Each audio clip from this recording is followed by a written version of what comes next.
కడప జిల్లా బద్వేలు సమగ్ర శిశు అభివృద్ధి అధికారిని కార్యాలయం వద్ద అంగన్వాడీ వర్కర్ల సమస్యలు పరిష్కరించాలని AP anganwadi workers helpers union Badvel project committee ఆధ్వర్యంలో 39వ రోజు రాష్ట్ర వ్యాప్త సమ్మెలో భాగంగా అంబేద్కర్కి వినతి పత్రం సమర్పించారు. ఈ సందర్భంగా సిఐటియు జిల్లా కార్యదర్శి కె శ్రీనివాసులు మాట్లాడుతూ అతి తక్కువ వేతనం పొందుతున్న అంగన్వాడీ టీచర్లు ఆయాల వేతనాలు పెంచడానికి ప్రభుత్వం నిరాకరించడం అమానుషమని, దశాబ్దాల పాటు పనిచేసిన వారికి గ్రాడ్యుటీ పెన్షన్ సౌకర్యం లేకపోవడం సిగ్గుచేటన్నారు.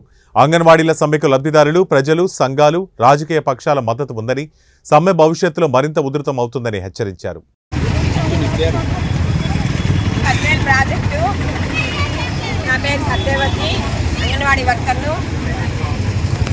గత 39 రోజుల నుండి కూడా మా కనీస వేతనాల కోసం మేము పోరాటంలో దిగి సమ్మె చేస్తుంటే ఈ రోజుకి కూడా కనీసం మాట మాత్రమైనా కూడా మా జీతాలు ఇంత పెంచుతాము, మీరు సమ్మె విరమించండి అని చెప్పి మాట కూడా చెప్పకుండా అజ్ఞాతవాసంలోకి వెళ్ళి ఈరోజు మమ్మల్ని ఇబ్బందులకు గురి చేస్తున్న ముఖ్యమంత్రి గారిని ఈ రోజుకి కూడా మేము సర్వదా వేడుకుంటూనే ఉన్నాము.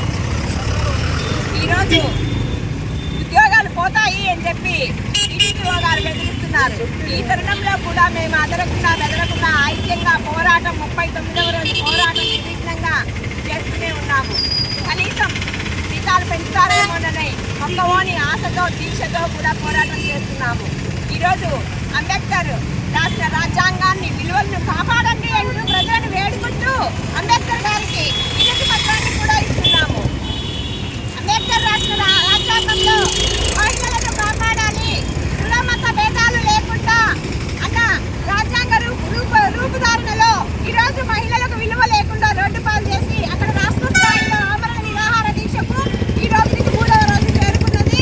వారిని కూడా ఏ సంప్రదింపులు లేకుండా ఆమరణ నిరాహార దీక్ష విరమించండి అని కూడా ఏమీ చెప్పకుండా ఊరికే ఉన్న ముఖ్యమంత్రి గారికి ఈరోజు ముందున్నాయి ఎలక్షన్లలో కూడా